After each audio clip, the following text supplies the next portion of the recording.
जब मैं 9 साल का था तब मेरे फादर एक्सपायर हो गए थे ड्यू टू हार्ट फेलियर। हो सकता होगा वो भी शायद यही दो फेज से गुजरे होंगे।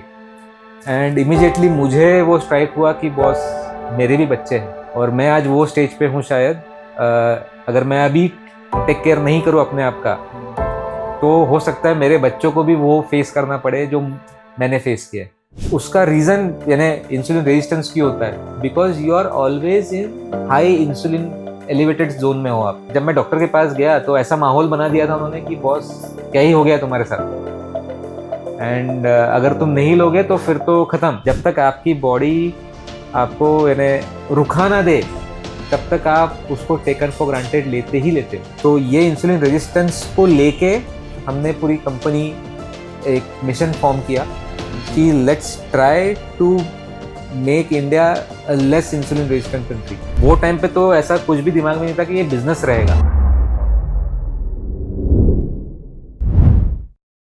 बहुत पहले से तो डेफिनेटली दिमाग में था कि कुछ ना कुछ बनाने वाला हूँ मैं। बचपन से ही ऑब्जर्वेंट रहा हूँ, हर चीज़ को देखना समझना कैसे वर्क करती है। अगर एग्जांपल मैं बिजनेस का भी लूँ तो बिजनेस चलता कैसे है, तो अलग अलग टाइप के बिजनेसेस को स्टडी किया, सब किया। तो बिजनेस में मेरे को बहुत इंटरेस्ट था। 10th का जब रिजल्ट आया और जब ऑप्शन आया कि क्या चूज करना चाहिए, बट ऑब्वियस नेचुरल रीजन था कि मैंने कॉमर्स लेना चाहिए। Inclination towards business and because my father was CA तो I thought I should get into CA studies. Foundation pass हुआ, इंटरमीडिएट पास हुआ। सबसे अच्छी मजा ऑडिट्स में आई जब आर्टिकलशिप चालू होती है। बेसिकली आर्टिकलशिप में आप प्रैक्टिकल काम करते हो, यानी मैं ऐसा बंदा हूँ, मेरे को प्रैक्टिकल चीजें बहुत पसंद है। सो ऑडिट्स के टाइम पे जो ये बिजनेस का कीड़ा था वो मुझे बहुत डीपली समझ में आया।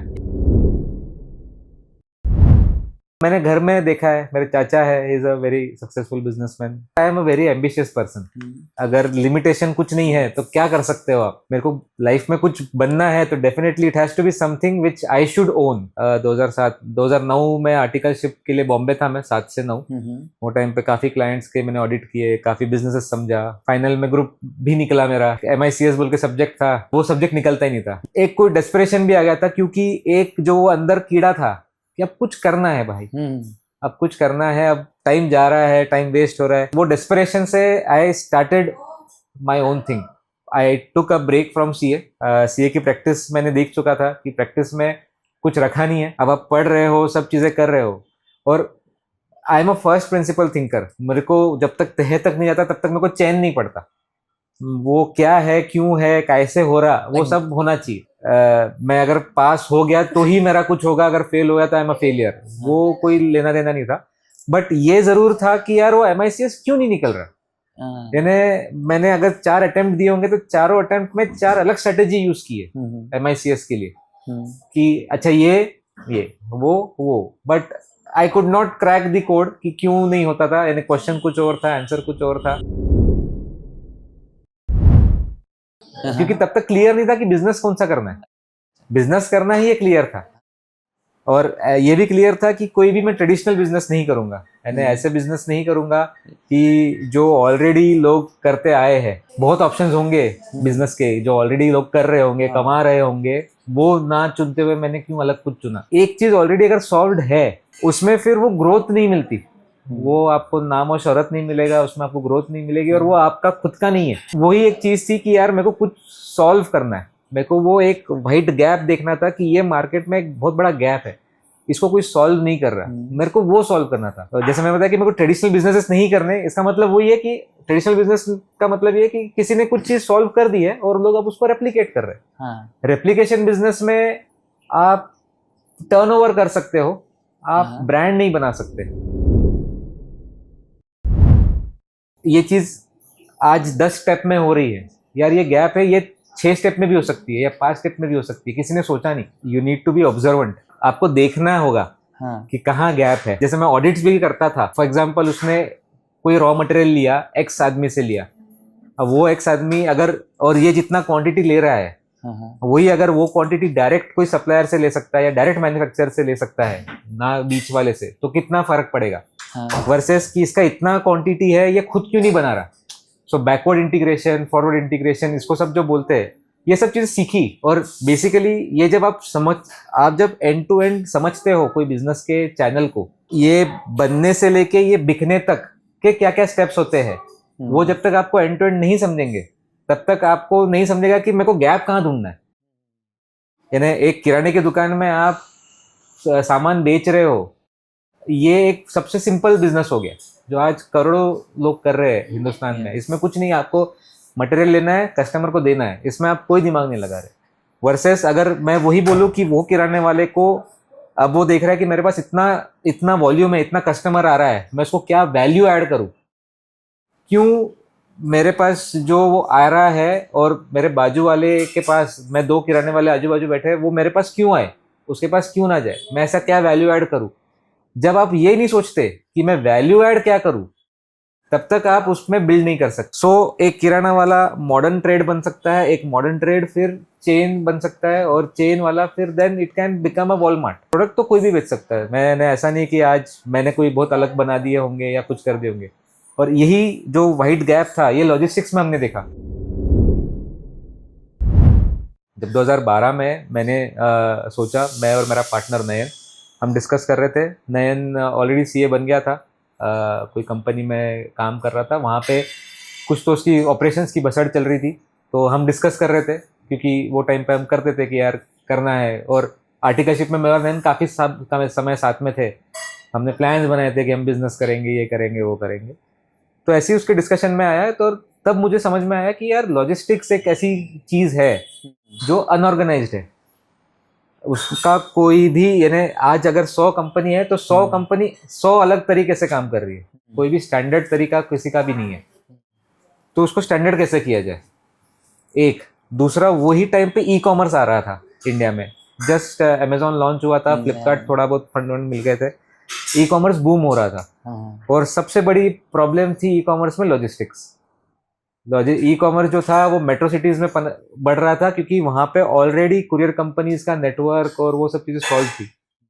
टियर 2 टियर 3 सिटीज में तो कोई सोच भी नहीं रहा था, अगर सोच भी रहा था तो सबसे बड़ा दिक्कत उसको वही आ रहा था कि यार मैं शिप कैसे, मेरे को ऑर्डर तो आ जाएगी, अब इंटरनेट है, ऑर्डर तो कहीं से भी आएंगे, कोई भी कहीं से बैठ के बेच सकता है, बट भेजू कैसे, was a challenge.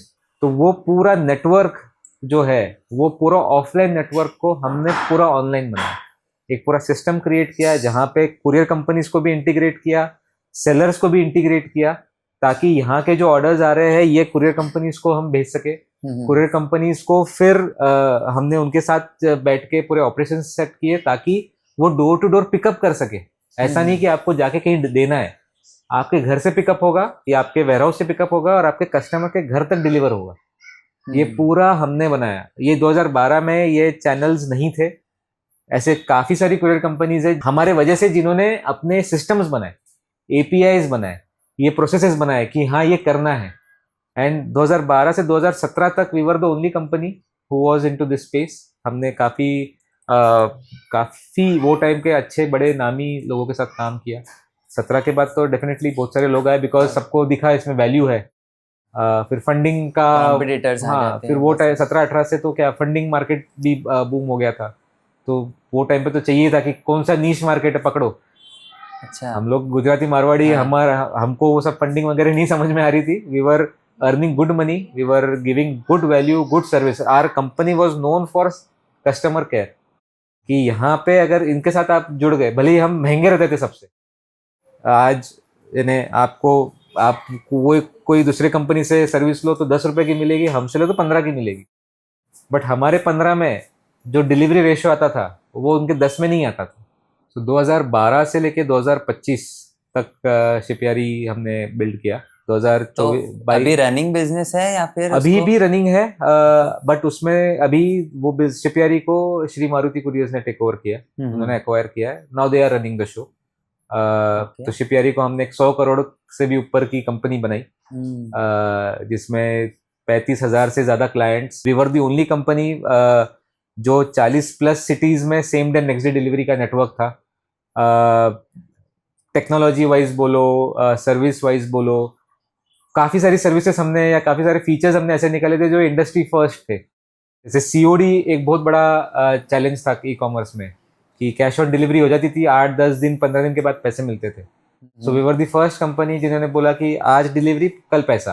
We were the only aggregator जिसने same day next day delivery services निकाली, हाइपर लोकल सर्विस निकाली। 2016 में हमने हाइपर, अभी ब्लिंकिट और ये पोर्टर वगैरह आपको पता होगा, 2016 में हमने ई रनर्स नाम का कंसेप्ट निकाला था, जो बॉम्बे में विद इन 4 आवर्स डिलीवरी करता था। सिर्फ 100 रुपये में आप पूरे बॉम्बे में कहीं से भी कहीं 4 घंटे में डिलीवरी होगी। बट वो टाइम पे वो आइडिया बहुत ही यूनिक था, बहुत ही नीश था, और उसकी शायद रिक्वायरमेंट नहीं थी। We were too early. 2012 में जब 7 दिन लगते थे डिलीवरी को, 2016 में वो 3 दिन लग रहे हैं, तो कंज्यूमर वो वेरी हैप्पी, क्या 3 दिन में तो मिल रहा है ना, क्या करना है 4 घंटे में लेके। सो कंज्यूमर से पुश नहीं था, और क्योंकि consumer was not ready to pay more, seller की तरफ से अडॉप्शन नहीं था। भाई जब हो रही है 2 दिन में डिलीवरी, तो मैं क्यों तेरे को 40-100 रुपए एक्स्ट्रा दूं। तो वो टाइम पे 2016 में जेब के करोड़ रुपए हमने जलाए थे।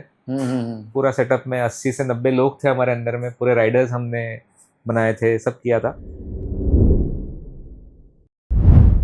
2023 में कोई इवेंट था जहाँ पे मैं एज अ स्पीकर था, पार्ट था। वो खत्म होने के बाद जब मैं स्टेज से नीचे उतरा, मुझे एकदम से चक्कर आने लगी, या मेरी तबीयत खराब सी महसूस होने लग रही थी मुझे।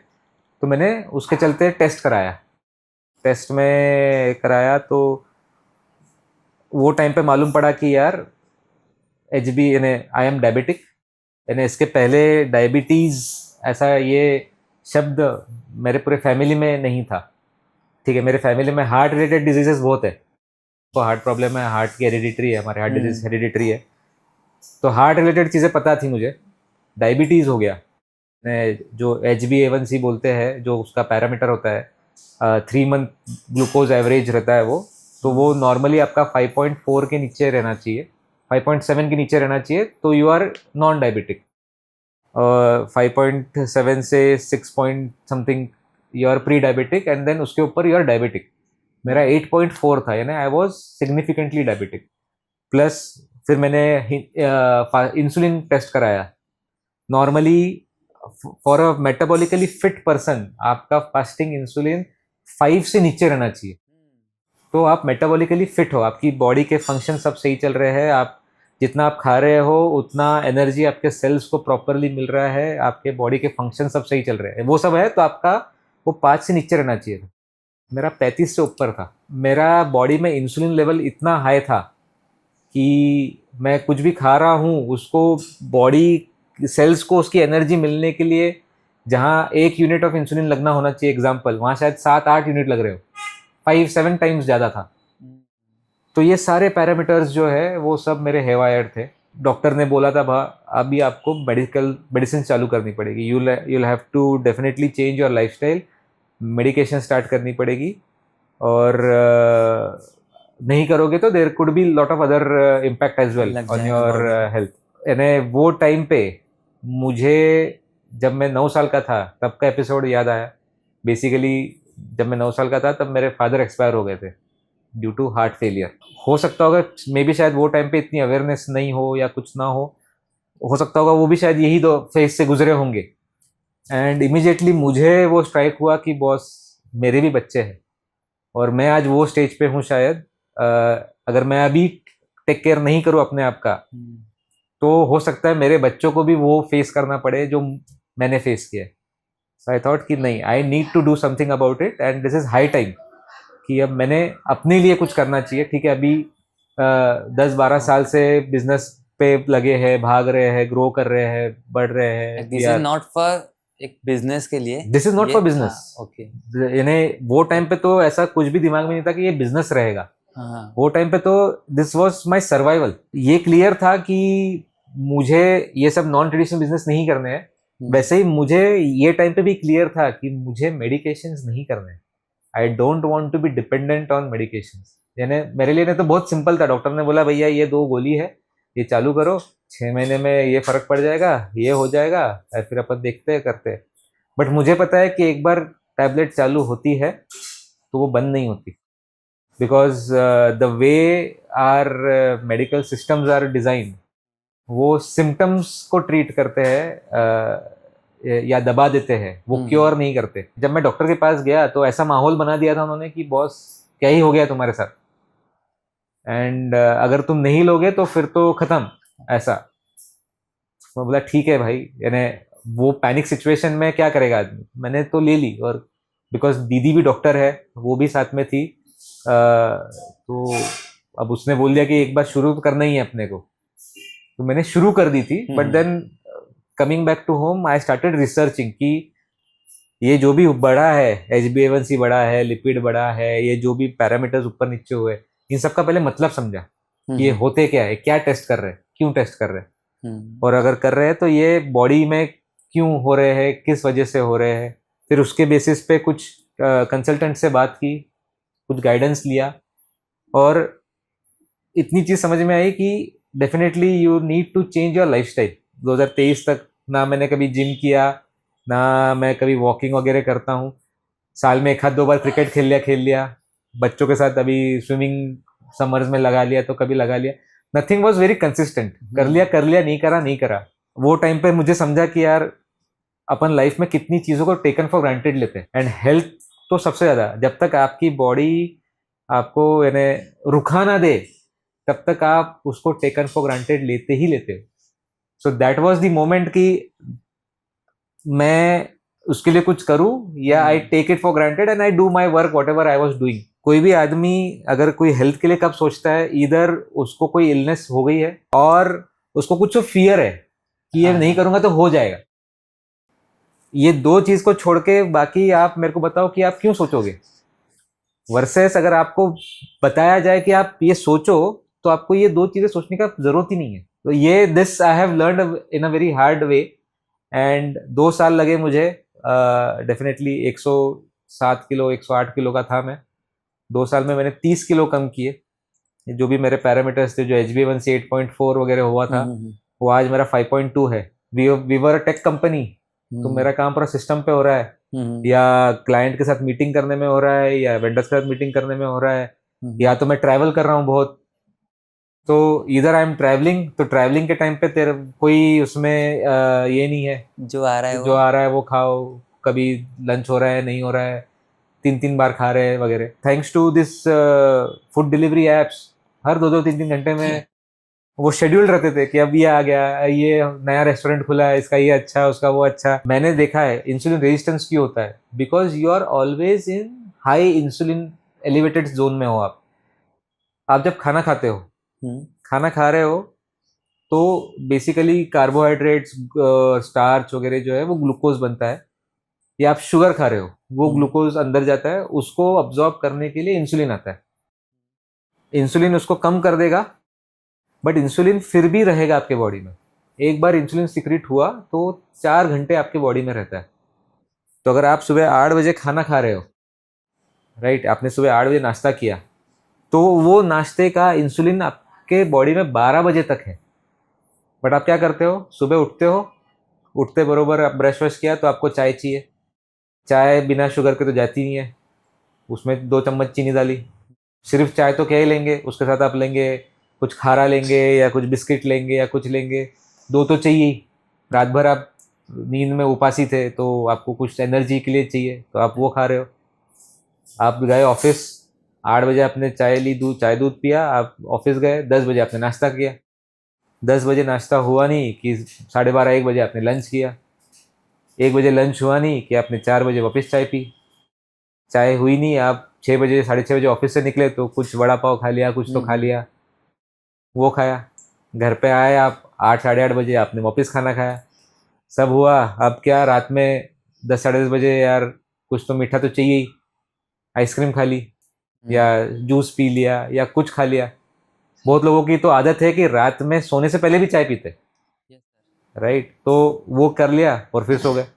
तो अगर आपने देखा, ये पूरे दिन भर के रूटीन में आपने इंसुलिन को कम होने का चांस ही नहीं दिया।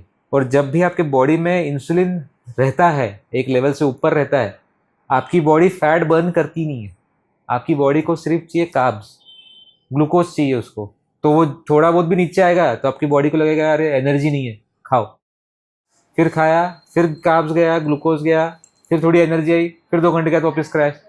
ये ऐसा ऐसा ऐसा साइकिल चलते रहेगा। ये cycle was the main reason behind this, कि क्यों मेरा वेट बढ़ रहा था, क्यों मेरे को डायबिटीज हुआ, क्यों मेरे सब लिपिड्स खराब हुए। तो इंसुलिन क्या करेगा, जितना चाहिए उतना सेल में डालेगा। बाकी insulin is a hormone which also creates fat, और जब वो फैट स्टोर होना चालू होता है तो फैट को जहां जगह मिलती है वहां स्टोर होता है। ऑर्गन के ऊपर स्टोर हुआ तो विसरल फैट हो गया, ब्लड में चले गया तो ट्राइग्लिसराइड हो गया। तो ये फैट जैसे जैसे जैसे जैसे घुसेगा सब जगह वैसे वैसे गंद मचाएगा। इंडियन बॉडीज में तो सबसे पहले बेली पे बनता है, सबसे पहले आपके बेली में फैट बनेगा, आपके ऑर्गन्स में फैट बनेगा, और फिर वो धीरे धीरे फंक्शन खराब करेगा। तो ये सब चीजें समझी मैंने पढ़ के कि यार ये सब हो रही है, और उसका एक ही रीजन है कि आप डाइट सही करो, मूवमेंट सही करो, और इंसुलिन को कम होने का मौका दो। जब इंसुलिन कम होगा बॉडी ऑटोमेटिकली फैट बर्न करेगी। अब मालूम पड़ा कि करना क्या है। लाइक आई सेड कि अब मुझे तह तक तो जाना था, तो तह तक पहुंच गया कि ये इतने रीजंस है, ये सब चीजें करनी पड़ेगी, तब जाके ये शायद रिवर्स हो जाएगा, और तब जाके शायद मेरे को गोली लेने की जरूरत ना पड़े। अब वो जर्नी स्टार्ट हुई, मालूम है करना क्या है। अब जब वो प्रैक्टिकल करने जा रहे हैं तब आई है डिफिकल्टीज। भाई मेरे को है स्वीट टूथ, क्रेविंग्स होती है कि भाई कुछ तो मिठा चाहिए, खाना ही है, आइसक्रीम क्यों ना हो, चॉकलेट क्यों ना हो। 1 साल 1.5 साल होगा कि मैंने मिठाई, चॉकलेट्स ये सब नहीं खाई थी, sugar was completely of. But वो 1.5 साल मेरे दिमाग में या दिन में कम से कम 10 बार आता था ख्याल, ठीक है ना अभी इतने दिन नहीं खाए, एक तो खा ही सकते हैं, एक तो कर सकते हैं। तो वहां पे था डिसिप्लिन, कंसिस्टेंसी का पूरा गेम कि भाई नहीं तो नहीं। बट अगेन जिस दिन वो नंबर्स मेरे सही हो गए, सब हो गए, अब जिस दिन रिपोर्ट आ गया कि हाँ भाई now you have reversed it, तो उस दिन तो खाए हमने भाई जम के।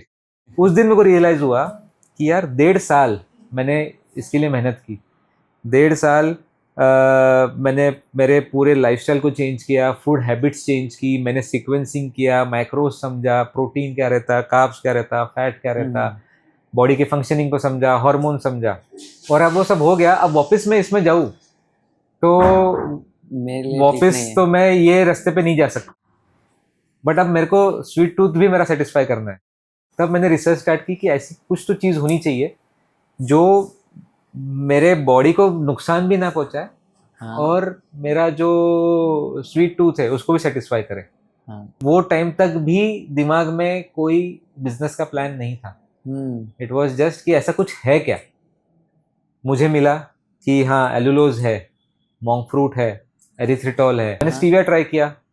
वो ट्राई करने के बाद मुझे मालूम पड़ा कि लोग शुगर को बाद में स्टीविया को पहले छोड़ देते हैं। पॉइंट इज कि वो इतना बिटर होता है, यानी उसकी आफ्टर टेस्ट बहुत खराब होती है। 100 में से 80 लोग को नहीं जमती है। एरिथ्रिटॉल ट्राई किया, erythritol was good, but again cooling sensation बहुत आता था कि लिक्विड में ले लिया तो ठीक है, समझ में नहीं आया, बट द मोमेंट आप उसको कोई दूसरे फूड में डालो तो कूलिंग सेंसेशन आएगा।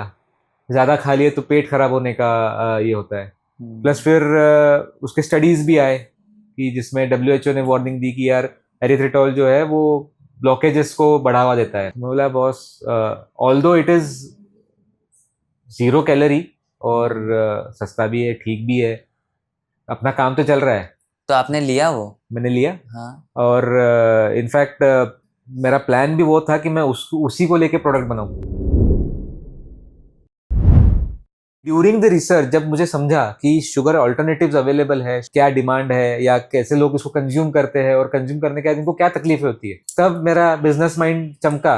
मुझे इतनी तकलीफ करनी पड़ी, ये सब छोड़ना पड़ा। 100 में से शायद 95 लोग ये नहीं कर पाएंगे। उतना डेडिकेशन, उतना डिसिप्लिन नहीं होता सब। हर किसी को स्वीट पसंद है। इंडिया में तो शुगर इज अ कल्चर, चाह के भी उसको अवॉइड नहीं कर सकते। ड्यूरिंग माई रिसर्च मैंने बहुत लोगों से सवाल किए थे, पूछा था। जितने भी लोगों ने शुगर छोड़ी, जो बोलते थे कि नहीं नहीं हमने तो शुगर छोड़ दी है, 90% का मतलब शुगर छोड़ने का मतलब ये था कि हमने चाय कॉफी में शुगर नहीं। बाकी हम घर में जाके लड्डू खा रहे हैं, हम वो मिठाइयाँ खा रहे हैं, हम केक खा रहे हैं, पेस्ट्री खा रहे हैं। एक चीज समझ में आई, एक है कि विजिबल शुगर कि जो आप ले रहे हो, डाल रहे हो, वो एक शुगर छोड़ना। और जो शुगर आप गिनते ही नहीं हो कि आपने 2 बिस्किट खा लिए, आपने क्या खाया, बिस्किट, बट गई के अंदर शुगर। तो ये जो इनविजिबल शुगर है ये हम काउंट नहीं करते कभी। दिन में 2 कप चाय पी ली, 2 ही कप तो चाय पी, 1 कप में 2 चीनी शुगर गई, दिन के 4 चम्मच आपने शुगर ले ली, महीने के आपने 120 130 चम्मच शुगर ले ली, कितनी शुगर है वो? दी एंटायर बॉडी स्ट्रक्चर इस हिसाब से है कि आपको सर्वाइव करना है। Anything you do against that, आपका ब्रेन आपको रुकेगा। अगर आप रनिंग कर रहे हो, रनिंग इज अगेंस्ट सर्वाइवल, कुछ भी हो सकता है, गिर जाएंगे, लग जाएगी, एक्सीडेंट हो जाएंगे, मर जाएंगे। को अगर आप सोचो कि मैं सुबह उठूंगा भागने के लिए, आप उठोगे, ब्रेन बोलेगा छोड़ भाई, कहाँ, मैं जिम जाता हूँ। जिम में भी अरे गए, हाथ दुखेगा, फिर वो काम नहीं होगा, या वेट गिर गया, कुछ हो गया, brain will think all sorts of negativity. आप बैठे बैठे आपको क्रेविंग्स के लिए वो लालच करेगा कि ये इजी है ना। कितना भी फिटनेस वाला बंदा हो, कुछ भी हो, उसके सामने आप रखो, बिस्किट्स रख दो, 1 घंटा 2 घंटा 3 4 घंटे 5 घंटे उठा के एक खाएगा ही खाएगा। आपको अभी सर्वाइवल इंस्टिंक्ट तो है नहीं, और बट ब्रेन को तो यह है कि खाना मिल रहा है तो लो, खाना मिल रहा है तो लो, खाना इज सर्वाइवल, खाना इज सर्वाइवल। तो जो भी आपको चाहिए वो ब्रेन मंगाते रहेगा, खाते रहेगा और स्टोर करते रहेगा। अगर आप देखो लास्ट 10 15 20 सालों में मेटाबॉलिक डिसऑर्डर्स क्यों बढ़े? क्योंकि खाने के तरीके बदल गए। इसमें मुझे समझा कि यार कि one, the entire medical system जो है वो ट्रीटमेंट के ऊपर बना हुआ है, प्रिवेंशन के ऊपर नहीं बना हुआ है। और ये जो भी चीज पे मैं काम कर रहा था कि शुगर अल्टरनेटिव लेके, अगर मैं शुगर ही चेंज कर दूं तो मैं ये साइकिल में जाऊँ ही नहीं, और ये होएगा ही नहीं तो मेरे को ये होगा ही नहीं, और ये होगा नहीं तो मेरे को वहां होगा। सो वो जो लूप है कि अगर मैं पहले ही कोई चीज को सॉल्व कर दूं, या मैं पहले वो चीज को सही कर दूं, तो आखिरी में जो होनी है चीजें वो होगी नहीं। भले ही प्रोडक्ट्स बहुत होंगे मार्केट में, ऐसा नहीं है कि मैंने कोई नया आविष्कार लेके आया, बट पोजिशनिंग जो है वो बहुत मैटर करती है। कि we are not a sweetener company, हमने एक स्वीटनर से शुरू किया है, बट सिर्फ स्वीटनर ही बना रहे हैं ऐसा नहीं है। We are creating an entire preventive health care, जहाँ पे सिर्फ इंग्रेडिएंट देना एक पर्पज नहीं है कि सिर्फ शुगर बदलने से क्या आप मेटाबॉलिकली सेफ हो जाओगे, नहीं, आपको बाकी चीज़ें भी बदलनी पड़ेगी। तो हमने ऐसे कितने लोगों के टेस्ट कराए जिसमें से ऑलमोस्ट 60% वर प्री डायबिटिक, खुद को नहीं मालूम था। आपके मान के यहाँ पे काला काला अगर आना चालू हो गया, माथे पे अगर का ब्लैक स्पॉट्स आ रहे हैं, आपको बहुत शायद खुजली आ रही है, फ्रीक्वेंट यूरिनेशन है, मस्से बनना चालू हो रहे हैं, ये सब, या आपको नींद बराबर नहीं आना, ये सब साइंस है कि आप इंसुलिन रेजिस्टेंस हो रहे हैं। सो शुरू होता है इंसुलिन रेजिस्टेंस से, और वो आगे रूप लेता है डायबिटीज का। जैसे जैसे इंसुलिन रेजिस्टेंट होना चालू होंगे, वैसे वैसे आपके मेटाबॉलिक डिसफंक्शंस आना चालू होंगे। स्टार्ट होता है डायबिटीज से, फिर कैंसर का, हार्ट डिजीजेस का, अल्जाइमर का, फैटी लिवर का, ये सब के जो प्रॉब्लम्स है ये धीरे धीरे स्टार्ट होते हैं। तो ये इंसुलिन रेजिस्टेंस को लेके हमने पूरी कंपनी एक मिशन फॉर्म किया कि let's try to make India a less insulin resistant country, जिसमें हम लोग लाइफस्टाइल के साथ साथ में ऑल्टरनेटिव्स, स्मार्टर ऑल्टरनेटिव्स देंगे, जहाँ पे आपको you don't have to be deprived out of joy. हम ये नहीं बोल रहे कि आप सब बंद कर दो, स्मार्टर इंग्रेडिएंट्स चूज करो, स्मार्टर मेडिकेशंस चूज करो, सप्लीमेंट्स लो, which will help you in to remain metabolically fit. इसके साथ साथ में हमारा पूरा पार्टनरशिप का इंफ्रास्ट्रक्चर, कि जहाँ पे the people who are taking our products will also get lot of these benefits through our partners. Gym बोलो, टेस्ट्स में बोलो, प्रिवेंटिव हेल्थ केयर में या प्रिवेंशन लेने में मदद करेगी, उस पूरी चीज का हम इकोसिस्टम बना रहे हैं। सो अगर कल कोई बोल रहा है कि उसका प्रोडक्ट सस्ता है, तो वो सिर्फ प्रोडक्ट बेच रहा है, मैं एक सिस्टम बेच रहा हूँ। मैं नहीं चाह रहा कि आप मेरा सिर्फ शुगर लो, मेरे जो दूसरे प्रोडक्ट्स भी आने वाले हैं वो भी आप लो, because consuming all those products will take you towards prevention. सिर्फ एक चीज बदलने से कोई मतलब नहीं आएगी, चीजों पे बहुत सारा काम करना होगा। चीजों को रिवर्स किया है तो मुझे पता है कि ये वर्क करती है। अब यही चीजों को मैं इजी फॉर्म में लेके आना चाह रहा हूं, ताकि लोगों को इतना मेहनत ना करना पड़े। रिसर्च से लेके प्रोडक्ट बनने तक, रिसर्च तो एक अपनी जगह पे थी, उसके जो क्लेम्स है उसको साबित करने के लिए हमने मेडिकल ट्रायल्स किए हैं। हमने बकायदा एमजीएम कॉलेज में जाके इसके क्लिनिकल ट्रायल्स किए हैं, जहाँ पे more than 90 people have been tested. ये सारे बायोमार्कर टेस्ट किए थे, सिर्फ ये देखने के लिए कि क्या हमारा प्रोडक्ट वर्क करता है या नहीं करता। जो हम क्लेम कर रहे हैं कि ये 0 कैलोरी है, इससे आपका ग्लूकोज स्पाइक नहीं होगा, इंसुलिन नहीं स्पाइक होगा, क्या ये सच्ची में करता है? और एक नहीं, हमने 96 लोगों के ऊपर किया है। सो मेरे को ऐसा नहीं था कि यार मेरे को सिर्फ प्रोडक्ट बेचना है, लाइक आई सेड प्रोडक्ट तो फिर अवेलेबल, मेरे को इतना रिसर्च क्यों करना था। बट पॉइंट वही था कि अगर मैं कुछ लेके आ रहा हूँ तो it should help people, it should not make them more sick.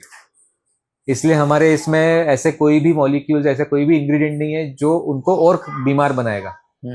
Use करेगा तो उसको फायदा ही होगा।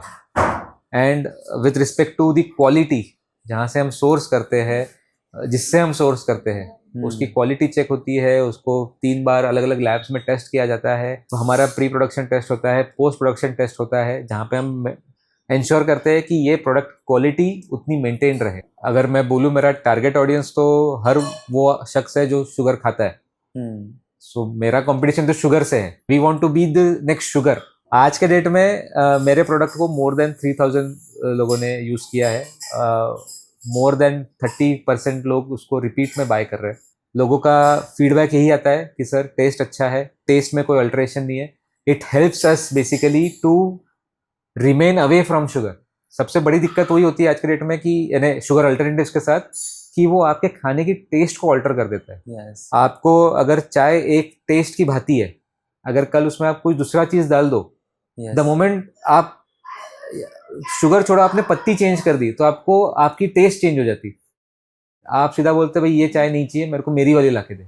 अगर ये चेंज अगर मेरे को लाना है कि लोग शुगर को छोड़ के इस पे अडॉप्ट करें, तो मेरे को उनके टेस्ट के साथ खिलवाड़ नहीं करना है। उनके टेस्ट के साथ मेरे को चलना है। आपकी चाय, आपकी कॉफ़ी, आपका डेजर्ट, जो टेस्ट में आपको पसंद है वही टेस्ट मिलती है इससे। यहाँ नहीं रुकना है, इसको और आगे ले जाना है।